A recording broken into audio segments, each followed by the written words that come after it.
नमस्कार, मी पंकज सावंत. तुम्ही जे माझ्या मागं पाहताय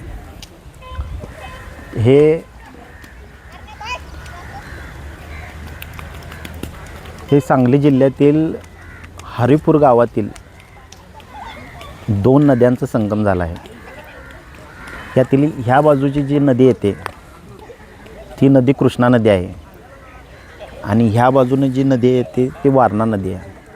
कृष्णा नदी हे महाबळेश्वरमधून उगम पावते आणि वारणा नदी जी आहे ही सह्याद्रीच्या पर्वतामधून येते आणि ह्याच्या लगतच्या मागच्याच बाजूला महादेवचं एक मंदिर आहे आणि ते प्रसिद्ध मंदिर आहे. असे भौगोलिकदृष्ट्या तुम्ही पाहिलं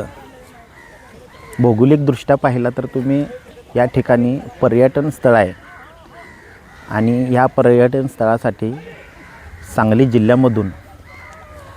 जिल्ह्यामधून आणि राज्यातून बरेच लोक हे संगम पाहण्यासाठी येत असतात आणि हा संगम पाहून पर्यटक इतके म्हणजे गर्दी होत असते पावसाळ्यामध्ये.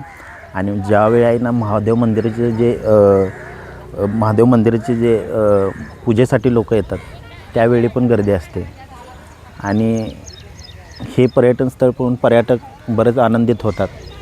आणि ह्या हरिपूरला ह्या भौगोलिक दृष्टिकोनातून ह्यातून जो उत्पन्न मिळते, एक चालना मिळते. तर मी इथंच थांबतो. धन्यवाद.